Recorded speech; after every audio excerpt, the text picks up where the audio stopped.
Howdy folks, and welcome for another iteration of Beverly High School Soccer. I am Cody Shalfo, joined by my excellent partner Evan Alfano. Evan, last time out, the Beverly Panthers got a win against the Swampscott Big Blue 4-1 thanks to a hat trick by Teo Berbick and a 4-assist performance by Nicholas Braganca.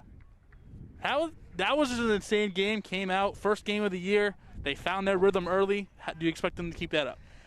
I do, and it was an impressive performance. First game of the year, we talked about how it could be some rust to shake off early in the season, early in the game, but Beverly, a team, they really played well from start to finish. Braganca, we talked about he had 16 assists a year ago and just picked up where he did last year with 4 more.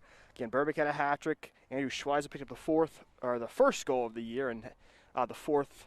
They had, again, 4 overall, but again, I'm expecting more of the same. Again, a very good, one of the toughest teams to beat. And, yeah, excited for this matchup here with Marblehead. Yeah, Beverly had an opportunity to shake off that preseason rust. This will be the first time to do that for the visiting Marblehead Magicians. 10-8-3 last year, decent year. Went to the quarterfinals and lost to Belmont in the MIAA Division II North.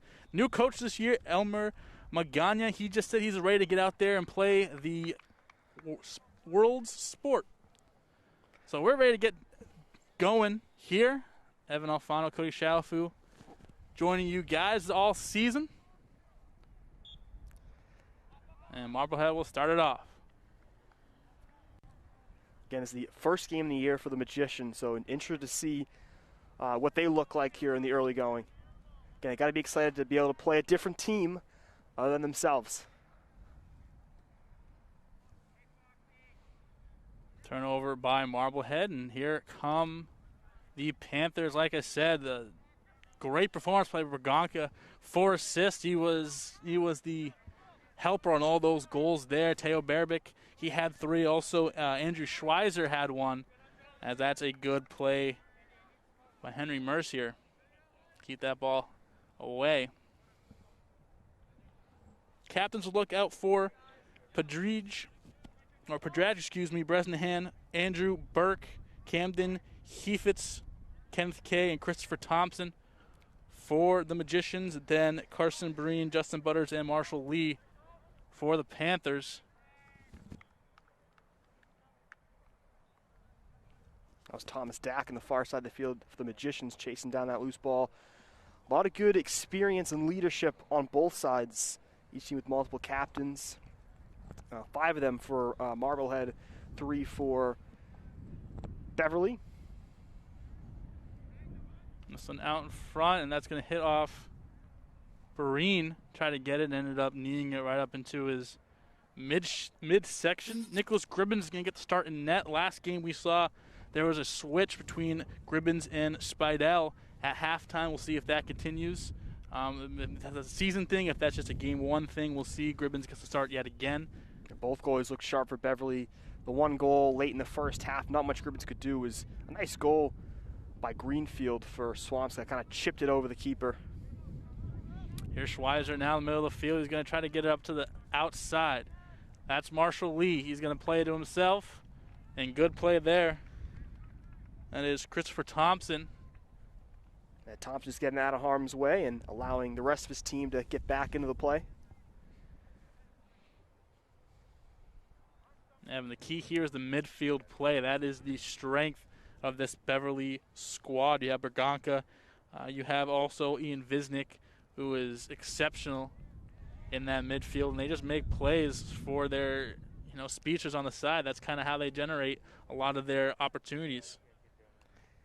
Yeah, that's important where you're able to quickly make that transition from defense up to offense. And, again, those are the 2 names you just brought up. They're the ones that did a lot of that. Both of them took some shots themselves, but also did a nice job creating some chances for the forwards to make plays. Visnick to Lee. Lee's going to leave it up to the outside. That's a big boot, and that's going to find Breen in the corner. He's able to track it down. He's going to put it back on net, and a good stop there. That's Gavin Shavori. He's senior goalkeeper. He's going to boot this one big downfield. Important to note a couple of the rule changes. We'll bring that up each game just so everyone knows. No throw-ins at all, and also no headers are allowed. So you'll see some changes. A lot of players using lower crosses. Dangerous Taro Berbick. And leave it up to Visnik. Visnik going to look some opportunities. And swing it over to the captain.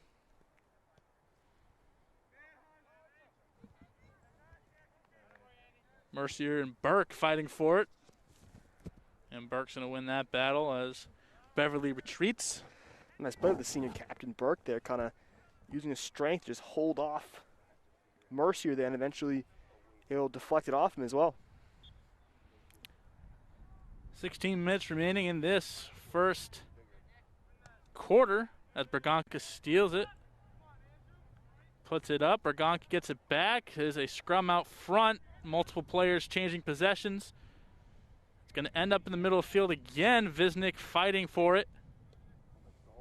And here's Marblehead, and just as I say that, Berbick gets in. It's been back and forth. One team just trying to control it, and it looks like Marblehead has it. They move it around again in the middle. Berganca takes again. A lot of early control from Beverly. Again, they have one game under their belt, something Marblehead has not, as this is their first.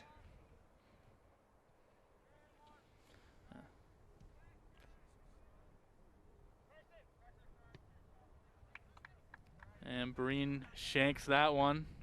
Tried to do a little too much. I don't know if he's trying to put one on or try to put one out in front, but head off the end of his foot.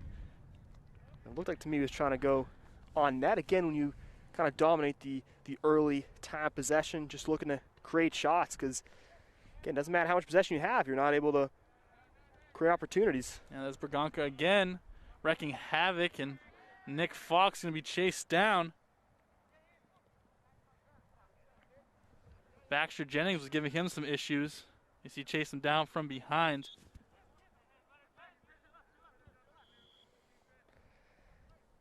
That was Jennings and then Heifetz, who both showed great hustle there against Fox to try to track down that loose ball, but in the end, Beverly that comes through.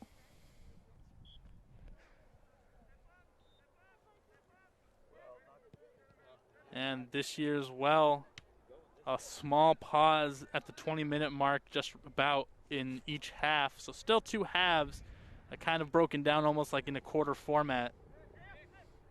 So if we reference quarter, that's what we are mentioning. Is here is Mercier out in front. Good play. That's number 23, Jacob Scherf. Good play there. Eventually a bit too physical from Mercier, who was trying to get in front of Scherf there and committed the foul.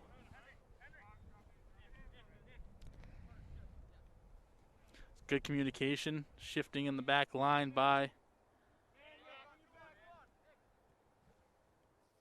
Beverly. Breen again. Berganca already doing his best job to disrupt this game. Again, that 20-minute, that brief pause, something we had to get used to last game, but we were able to figure that out, and just an opportunity for everyone to hear our voice a little bit more. Learning experience. We were kind of just had no clue what was going on, but now we do. I think everyone, including the players, just trying to figure out the new rules and getting the hang of it. Good collision there.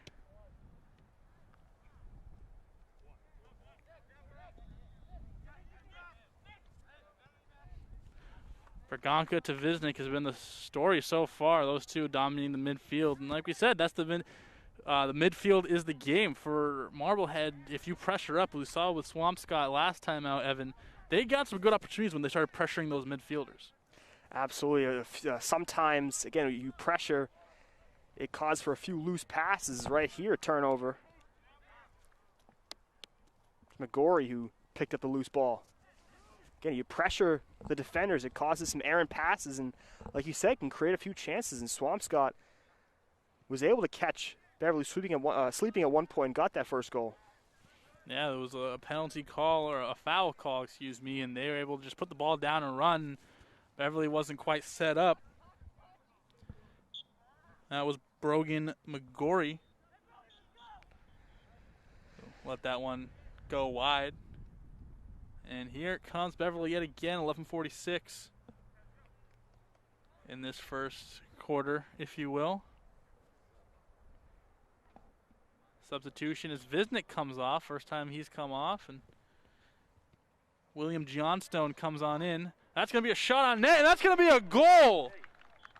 Marblehead strikes first.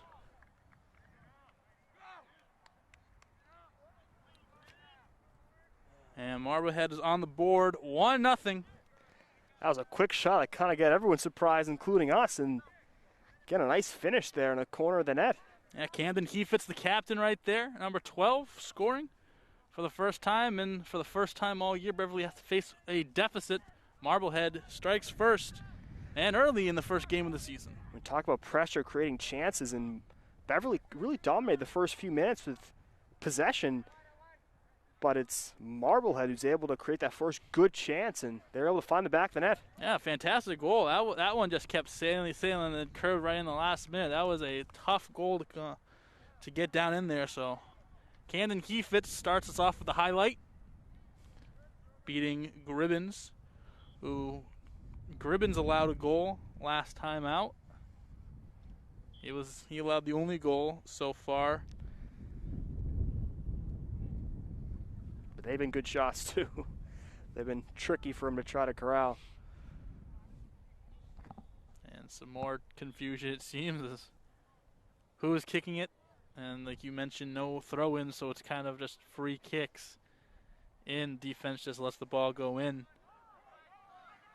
And here's where Beverly likes to work, but good job there. That's Burke stopping it. Here's Heifetz again. He's working 2-on-1. Gets by, puts another one on. Gribbins gets low for it.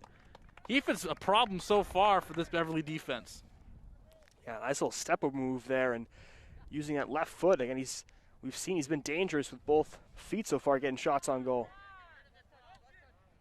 And especially in the high school level, you don't see that two-footedness that you expect that we see more in the college level. That's a little bit more, players a little more comfortable.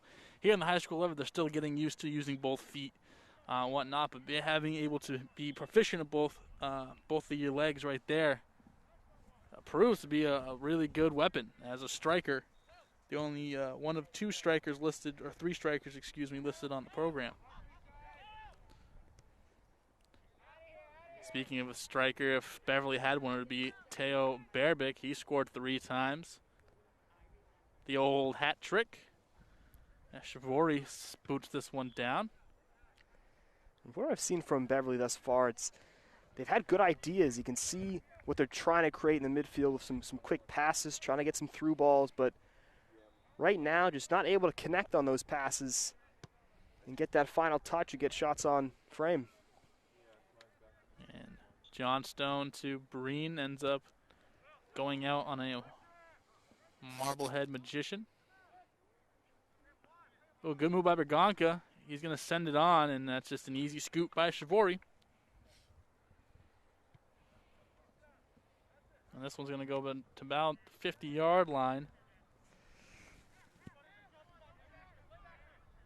I think that no-header rule would have done well for me. It was something I could never figure out. I'd always be too scared, especially the ones from a goalie. They're high in the air to get my head on. So, I don't know. I think back when, a long time ago when I played, that would have done okay for me, that rule of not being able to hit it. It's tough. You have to not only fend off a defender, you have 2 or 3 bodies going for the same ball. You can't use your hands. You have to track it down. This one's all the way to the outside, working in the corner now.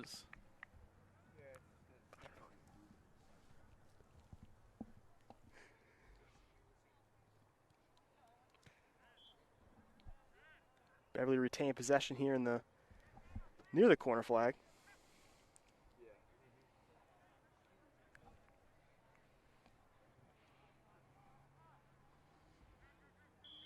And that's going to be a push.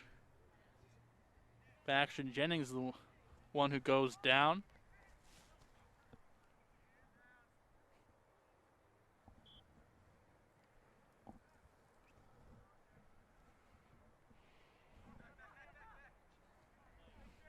Around 7 minutes left in this first quarter. 1-0. Marblehead.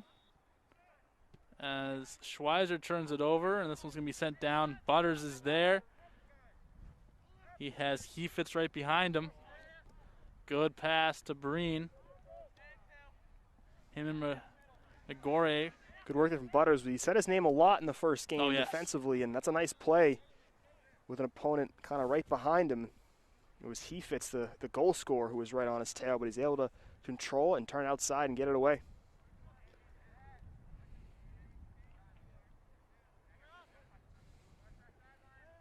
There's Burbick. Some touch passing in that midfield. Good job by the defense of Marblehead moving around now. That's Addison Fletcher. Sends this one down, and oh, this could be trouble. And this could be easy, and it is. That's Baxter Jennings who razzle-dazzles his way past Nick Fox's legs as he was the last line of support. And quick 2-0 lead we have for the Magicians. Yeah, that's a nice play. He just kind of snuck behind the defense. Defense kind of fell asleep there in the back line a little bit. And again, Gribbins came out, did what he could, but that was a really nice touch there from Jennings to get around the keeper and then slot it home. And we have substitutions. Bresnahan and Fletcher come out. It's like Oliver Bukoff and Sebastian Pantzer, two sophomores, come in. Yeah, great job there by the striker. Both strikers started this one, getting on the board early. 5 minutes left, and that one's a little bit too far. It looked like Marshall Lee on the side.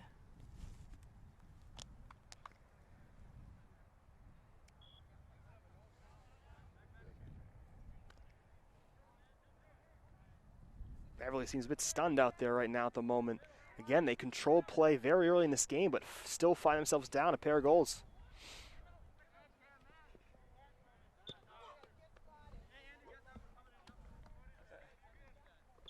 Trying to find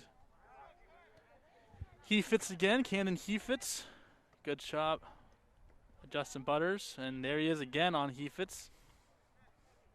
They're going to say a little too physical.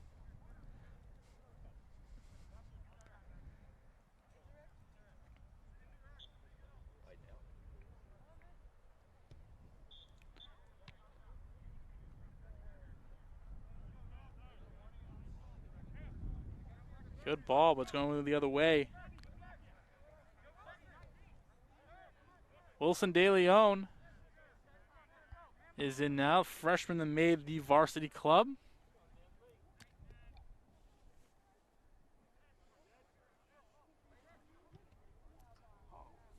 Good defense in that corner. Goes back up to the midfield. Nick Fox is there on Baxter Jennings. Jennings is fast. He's been all over the field in the offensive half for Marblehead so far. And it's caused some problems for Beverly. He's able to get behind the defense and get that second goal, and he's been chasing down a lot of the loose ball so far.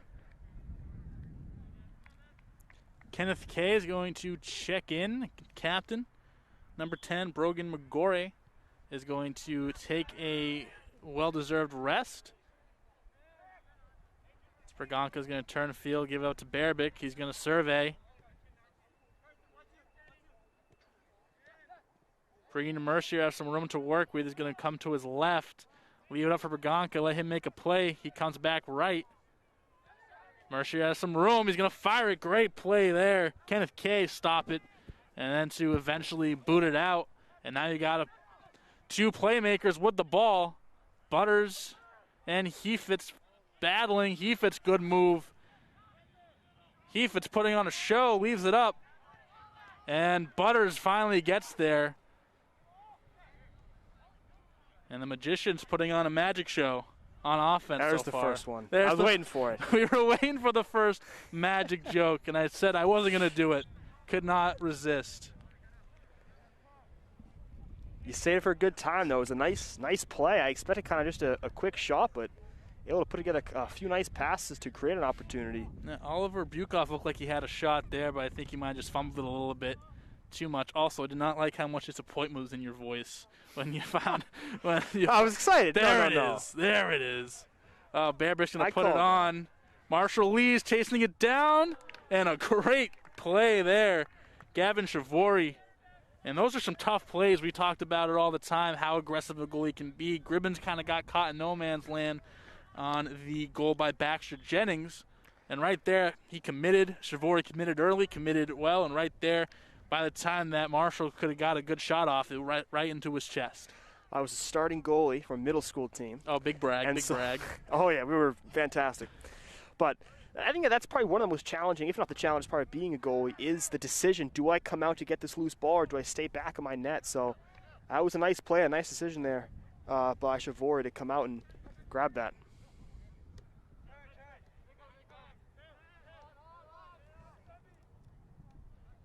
Teo to Nick Berganca.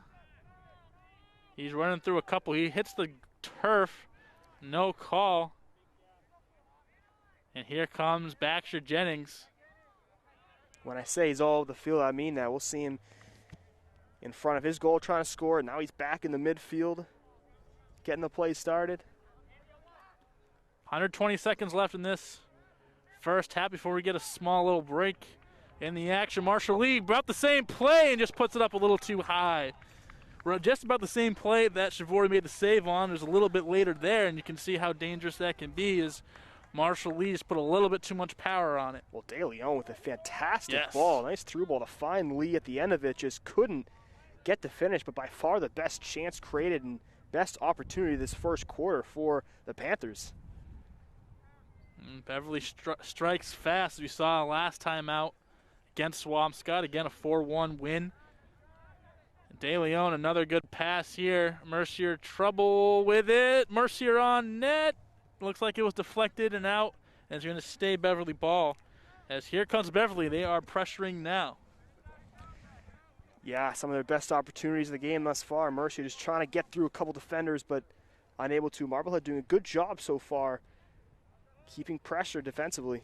This one's in, and looks like Nick Berganca between the 5-hole gets the first goal of the season for himself and the first goal of the game for the Panthers, 2-1. I think I might deserve a bit of credit for that goal. I have to admit. I'm saying, talking about how soft the defensive pressure was from Marblehead, and right away, Berganca in front, puts it through.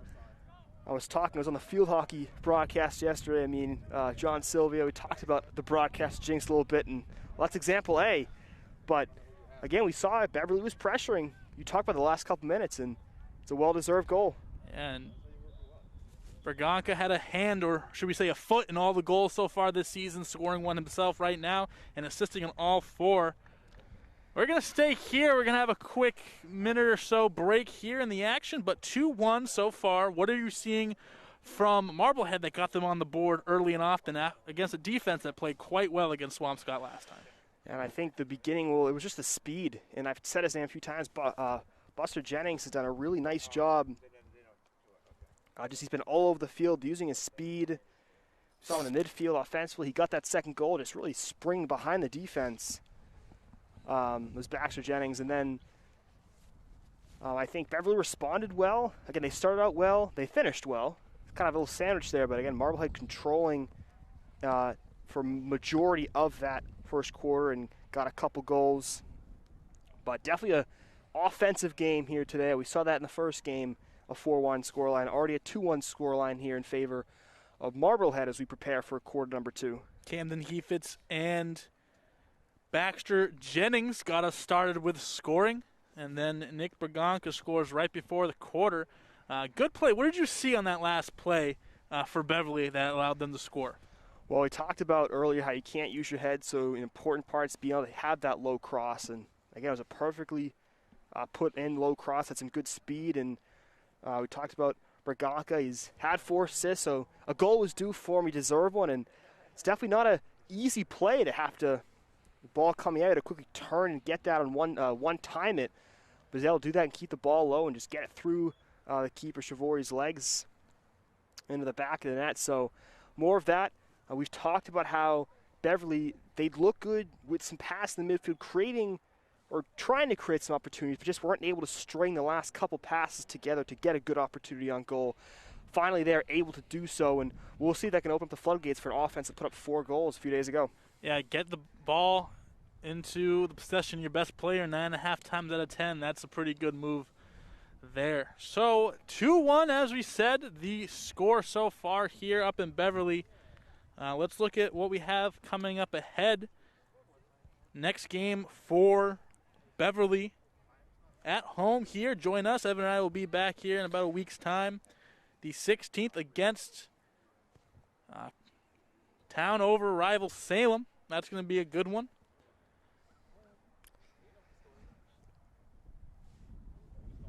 So let's look at around what happened in the world of Beverly and Marblehead. They've been playing each other the last couple of games, even though it might not have been boys soccer related. But Marblehead beat Beverly in golf earlier this past week.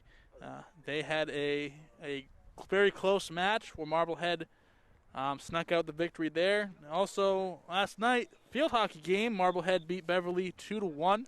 You were there. How'd that game go? Yeah, really exciting game, back and forth. Marblehead got on the board first. Beverly able to tie that, but then an early fourth quarter penalty shot for Marblehead gave them the 2-1 victory. But that was a very exciting game from both sides right here in this field last night. So Marblehead stringing a couple victories over Beverly. So boys soccer trying to end that trend here. They trailed 2-1 after one quarter, but still 20 minutes to go in this opening half. And, of course, a whole second half to play. So we'll see what happens. Obviously 3 goals in that first 20 minutes, so expecting for sure a few more here before this game ends. Yeah, about to get back. Last update, Beverly girls soccer also won against Swampscott earlier this week, 2-0 as well. So that's a little update in the world of Beverly athletics. We're hoping to call some of those girls soccer games when they're finally able to play at home later on this month. Yeah, well, home-heavy beginning for the boys' side, away-heavy beginning for the girls' side of Beverly soccer, and we're just about to get ready for 20 more minutes of action here. As we said, 20 minutes, a small break, 20 minutes concludes the half. Same thing for that third and fourth quarters. And also, to start the second quarter, teams do switch sides, so Beverly in their orange going right to left, and the whites, Marblehead, going back left to right, so they do switch sides between quarters as well. Gribbins still in net, as we said. There was a change in the game last time at half where Gribbins was sidelined for Speidel. We'll see if that continues in that next half. And that's just a little bit outside.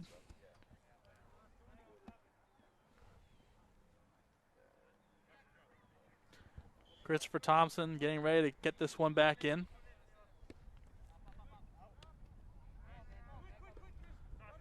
And Marshall Lee pressuring early.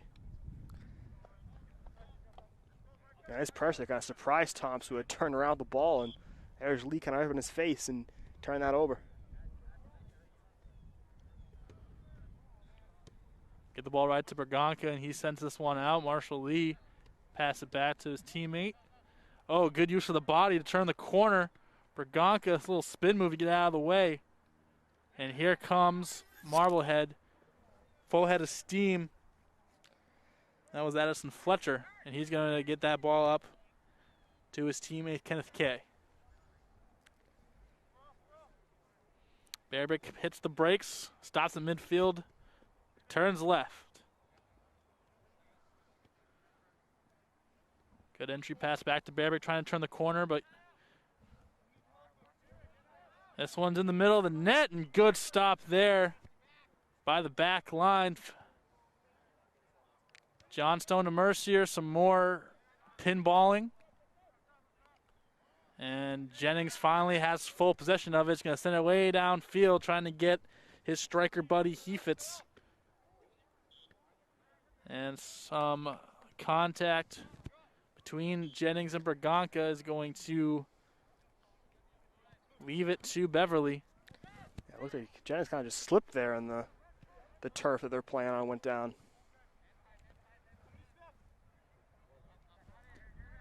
Fletcher doing some work with it now. Up ahead, Jacob Schreff.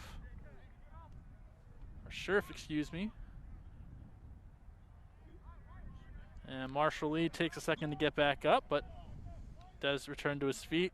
Wilson De Leon now trying to set up his teammate Berbick. Give it to Berganca, going to survey the field. Burbick from way out. Solid kick, but a little wide. Yeah, we said his name a lot in the first game. I haven't said it so much here in this first half, but great effort from distance, had a little bit of space, and Burbick's a player that you don't want to give even a little bit of space because he can quickly turn that into a chance. He did so right there.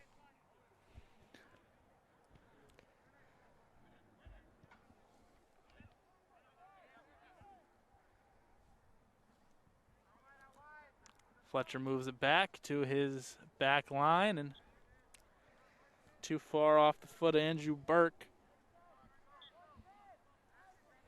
Not as many substitutions as we saw in last game, but we should see a little bit more of those as the game winds on. For the most part, been the same group of individuals. Berbick with some Magicians trailing. He's going to put one on. Deflected off some legs, and here's Braganca. I think that 20-minute, that little break between the 20 minutes allows for the rest for players that are on the field, so it can allow for less subs because you get that break. It's not a full 40 minutes. Yeah, a little extra rest. That one was a rifle. And again, it's so hard. You can't have it too high up because you can't use your head. You know, and even though they've been preaching it does take, as an athlete, as someone who's been playing soccer for a lot of these kids, 15 plus years almost, or just about 10 or so, as Braganca puts that one way up. He should probably try out for the football team too. It takes some getting used to. I know, absolutely. I was going to say it was a great ball for a head, but a couple players almost seemed like they had to just let it go by because they're able to get a head to it, but definitely still a learning process. Got to be able to try to keep those crosses lower. And again, that's what created that first goal for Beverly, was a good low cross on the ground that Braganca was able to slot home. Thomas Dack and Nathaniel Bowden come in for the Magicians. De Leon touch pass to really nobody, but out in net comes Gavin Shivori. Had Marshall Lee trailing far post, who try to chase that one down. Marshall Lee a little high. That's the second one he's put up a little bit too hard. Beverly looking really sharp here to start this second quarter. Have put a few shots, haven't gotten too much on the net yet, but again, definitely letting Marblehead know that they're going to keep fighting here. They've got to put a few shots together and haven't seen much from the Magicians offensively yet in this quarter.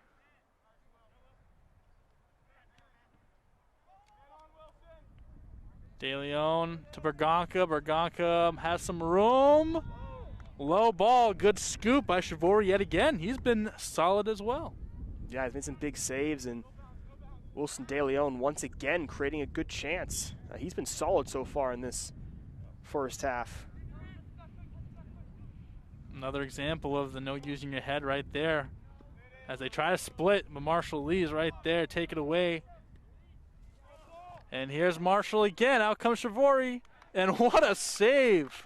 Number 0, have a day. Gavin Shivori. Gets another ball, and it's like, do I come out or do I not? And he decided that he wanted to go out there and was able to just get a light to it and deflect that away. Yeah, he's been aggressive every time, and we always love to talk about consistency of knowing your teammate and your back line, knowing your goalie's play style. Braganca again, going to turn and fire. Oh, just missed the crossbar. We talk about that as a defense, knowing the style of your goalie. Are they going to be aggressive? Are they going to come out? Or are they just going to sit there and let for you to get the ball? Are they going to hang back? And knowing the discrepancies between how your goalie plays is a really big part of communication on the back end. And that's important, super important.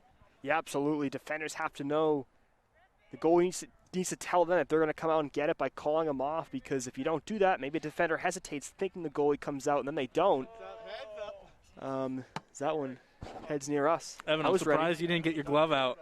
Go dive for it. I was ready for it. I was having some baseball, just like, I need to get that ball. My only issue was if with the wires around us, if I try to go for it, I'll be tripping up and falling on my face. I haven't done an athletic activity in like a year and a half. Standing here is an athletic activity. My back still hurts from last game. Joseph Battistelli has made his way onto the field. He had a good game against Swampscott, and he's going to make the decision here. His ball is taken from him by Addison Fletcher. Fletcher now working with it, trying to get up to Baxter Jennings. Baxter puts that one way up. Looks like it was a tip. Yeah, and they're going to say Marblehead ball. Evan and I battling the sun, the broadcaster's #1 enemy. I think we're winning so far. We're winning the battle, but as the sun gets lower, it gets a little more challenging. But Jennings, who's by far been the most dangerous player in the first half for Marblehead, once again firing a shot that was deflected away. Again, there's that low cross. Low cross. It's taken by Thompson. Lee will take it right back. And then clear it out. De Leon, good pursuit. Ball still being juggled around, and now Beverly has some numbers potentially. De Leon free down the sideline to do whatever he wants. He's going to turn it a little bit, and great play there. Baxter Jennings, good defensive play, and the ball still alive. He is making plays all over the place. Not only to hunt down De Leon, but then battle Bearbrick in the corner and then win that battle. What a play. Yeah, and then afterwards, again, just a sophomore, he makes the play defensively, then the ball goes out of play, and he runs all the way back up the field to get back into his offensive position. He's absolutely a player you want on the field because he's someone that will make plays again anywhere on the field. He could be a defender, midfielder, striker. Not sure what position you want to categorize him on because he really plays all over the field. I mean, he was flying. Again, he's an offensive player. He's down, normally back. He normally would never see a play like that, let alone make a play like that. And he just stormed down the field and got there. And that's just good recognition. That's just good awareness, knowing that, hey, I have that speed to get down there and make a play. Let me do it, even though it might not be my position.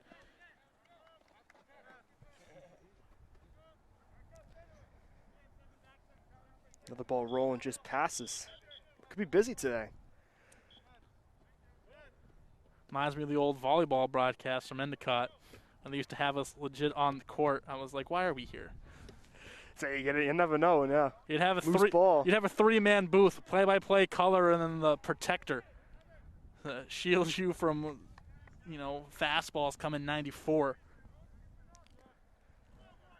Shavori, another play outside the net. He's going to boot it down off the thigh of Battistelli.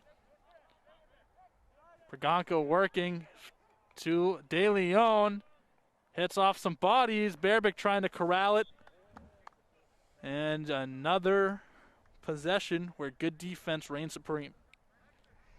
Yeah, De Leon just taking a touch too long right there to get the shot off, and the defense able to recover. Nice pass from Braganca trying to set him up. 9 minutes remaining just about in this first half. 2-1, the visitors. Goal scored by Baxter Jennings, Camden Heifetz. Not exactly in that order, but then Nick Braganca scored right before that first quarter ended, as he's going to take a tumble and drop a foul. And it looks like that one's going to be a free kick. A little bit different in terms of social distancing and no true crowds, but a lot of people here still packing the fences, staying a little bit farther away than they might be accustomed to, but still cheering on their team. And Bearbrick is dangerous. It's about, I would say, 15 or so yards out. Bearbrick on the ground and skips by everybody. Not a bad effort trying to go low and away from the keeper. It could be a very challenging save, ones where goalies have to go down low, but just a bit wide. But yeah, you can plenty of places to watch the game. Like you can see in the far side of the field, up the hill, some houses, and then again the fence. So you got some people lying really up and down that fence on both sides. So yeah, good crowd. And good play made by a fan there. Braganca take that outside. And just a little bit too far even for him. Again, he also contributed to a basketball team that won a state championship in the MIAA. So a multi-talented athlete. And there's always a conversation that comes up with athletes, especially once you get to the high school level, and especially if you're good enough to be at that next level. Do you just continue to play multiple sports, or do you focus on one sport? I'm in the camp where you just play multiple sports. I've played multiple sports my entire life at the same time: baseball, basketball, football, on top of sometimes track and field, volleyball sometimes. I always say in the broadcast, and I always say all the time, there's universal things in sports where in every single sport there are similarities. So where do you stand? If you're a high school athlete, do you try to prioritize a specific sport, especially if you are,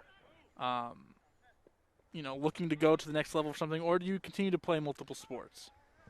Let's use Isaiah Pino with a good chance. He's checked in. Oh, bicycle effort right there. But to answer your question, I think it's good to play multiple sports. If you have a kid that's playing one sport for so many years, they can get burned out. So maybe they get to the college level and they just don't really want to play that sport anymore.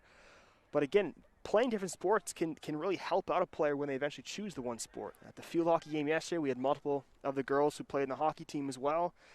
We've got players here that play, maybe basketball as well in the winter. And I just think, again, when you're playing multiple sports, it can help you not avoid that kind of burnout if you're so focused on one sport. And as well as, again, different skills you acquire from different sports that can help you in the other sports. So I definitely think it's a plus for athletes to continue to try to play multiple sports. I tried a bunch. I played soccer, basketball, tennis. Wasn't very good at any of them, but I still played them. Had fun doing it. Yeah, I think that sometimes we live in such a specialized world where you have to do one thing for so many years to be able to get a job that you really want, or to live a certain way, and just have fun. Just go do what you want to do. Like I said, I play multiple sports since I was, 4 or 5 years old. Baseball always been my favorite. But, I worked really hard in football. I worked just as hard as in basketball. And there are things, like you said, there are universal things that boxing out in basketball, it's the same thing as boxing out in soccer, just about. Same positioning, getting down into an athletic stance. You get down in an athletic stance in every single sport. It keeps you active all year round. It keeps you in different clubhouses or locker rooms or whatever, and you just make more connections. So I say keep playing all the sports you want. And Braganca is one example of that. There are probably other multiple sport athletes on both of these rosters and throughout, the entire country, and we should continue to see those. Yeah, absolutely. Something that should be encouraged at really the youth level. It's something I know that my parents are always looking for me to play one sport per season, and something I definitely did. And again, as I got older, there was maybe one or two sports I tried to focus more on, but definitely at that youth level, try to play a few different ones.